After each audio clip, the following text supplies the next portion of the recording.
ඉතින් මේ වීඩියෝ එකෙන් බලන්න යන්නේ ඔයාලා ළඟ තියෙන රවුටර් එකෙන් කොහොමද URL එකක් ෆිල්ටර් කරගන්නේ කියලා. ඉතින් මුලින්ම ඔයාලා කරන්න ඕන ඔයාගේ රවුටර් එකේ පිටිපස්සේ තියෙන IP address එක ගාලා රවුටර් එකේ වෙබ් පේජ් එකට මේ වගේ ලොග් වෙන්න ඕන.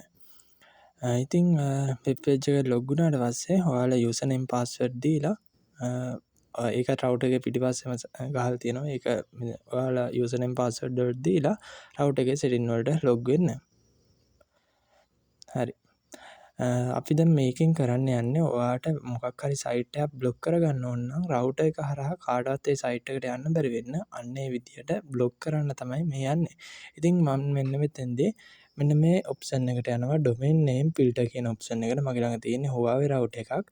ඉතින් සමහර router වල මේ setting වෙනස් වෙන්න පුළුවන්. ගොඩක් router වල මේ setting තියෙනවා. ඉතින් දැන් මෙතෙන්දී මම මුලින්ම මෙන්න මේ firewall switch එකේ තියෙන මේ ඔප්ෂන් ටික enable කරගන්නවා. මේ setting එක මම හදාගන්න නම්. හරි.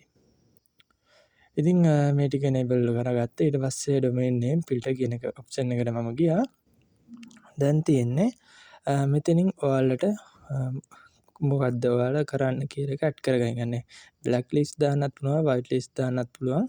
ඉතින් ඔයාලා block කරන නිසා black list දාලා තියාගන්න. ඊට පස්සේ මෙන්න මෙතනින් add ගිහිල්ලා ඔයාලා මෙතනට domain name එක type කරන්න. මම මේ වෙලාවේ tiktok.com කියලා type කළා. මෙතන ස්ටේටස් එක just කියලා ඕකේ කරලා apply දෙනවා. දැන් අපි බලමු tiktok.com ගිහිල්ලා TikTok එකට ගිහිල්ලා යන්න පුළුවන්ද බැරිද කියලා.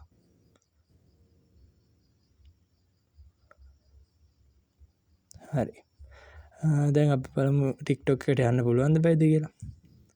ඔයාලට වෙනවාද TikTok එකට ඇත්තටම මේ වෙලාවේ යන්න බෑ. රවුටර් එකෙන්ම TikTok domain එක block කරනවා.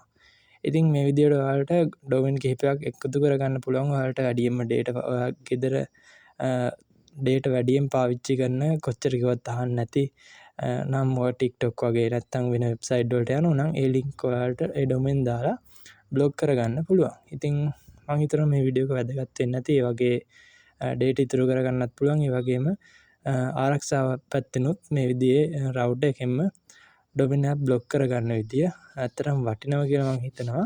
ඉතින් ඊළඟ වීඩියෝ එකෙන් මම DNS වලින් full control කරන්න කොහොමද කියලා වීඩියෝ එකක් අරගෙන එන්නම්. එතකොට ඔයාලා parent control වගේ දේවලුත් DNS හරහා router එකට ගන්න කොහොමද කියලා අපි ඊළඟ වීඩියෝ එකෙන් මම ඒ ගැන කතා කරන්නම්. මෙන්න මේ විදියට DNS setting වලින්